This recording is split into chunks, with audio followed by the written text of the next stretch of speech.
हार का मुंह देखने के बाद आज कांग्रेस को याद आने लगे हैं हिंदू बार बार। कहीं और की समझे या नहीं, पर राजस्थान की कांग्रेस तो समझ चुकी है भैया कि अब देश में अपना वर्चस्व वापस लेकर आना है तो हिंदुओं को साधना भी जरूरी है। इसलिए राजस्थान में पूर्व मुख्यमंत्री अशोक गहलोत ने तो अपने आप को हिंदुओं का मसीहा बताना शुरू कर दिया है और दिल्ली तक भी अपनी बात पहुंचा दी है कि मुस्लिम समुदाय से ही कुछ नहीं होने वाला है। कांग्रेस वालों, हिंदुओं को साथ लेकर चलना पड़ेगा, क्योंकि दिल्ली के तो मुसलमानों ने कांग्रेस को धोखा दे दिया और भाजपा को वोट कर दिया। और इसे देखकर गहलोत साहब समझ गए हैं कि मुस्लिम भी भैया अपना पासा बदल सकते हैं, पलट सकते हैं। इसलिए आज गहलोत जी ने बांग्लादेश के हिंदुओं पर ट्वीट किया। सुनिए ट्वीट क्या किया। अब तक 23 हिंदुओं की हत्या हो चुकी है और 152 मंदिरों को तोड़ा जा चुका है। उन्होंने इसे बेहद दुर्भाग्यपूर्ण बताया। भारत सरकार की चुप्पी पर सवाल उठाए।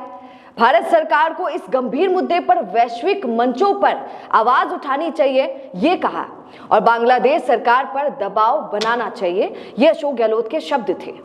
आपको याद दिला दूं, अशोक गहलोत की सरकार के वक्त राजस्थान में 2 बड़ी घटनाएं हुई हिंदू मुस्लिम समुदाय से रिलेटेड।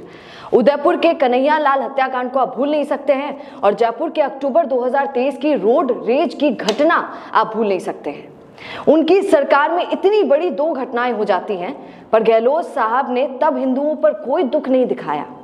यहां तक कि इन मामलों में अभी तक हिंदुओं को इंसाफ तक नहीं मिल पाया है। और अशोक गहलोत बांग्लादेश में हिंदुओं पर आज अत्याचार पर दुख प्रकट कर रहे हैं और सरकार पर तंज कस रहे हैं, इंसाफ की मांग कर रहे हैं। बड़ी ही जल्दी याद किया गहलोत साहब ने बांग्लादेश के हिंदुओं को। यह मामला आपको तो याद होगा, यह मामला कई महीनों से चल रहा था। तब क्या हो गया था गहलोत साहब को? पर गहलोत साहब की एक आदत है, सुनिएगा, वो हमेशा बड़ी देरी से उठते हैं। वो तभी उठते हैं जब उन्हें लगता है कि अब तो भैया वोटर्स को अपनी तरफ खींचना पड़ेगा।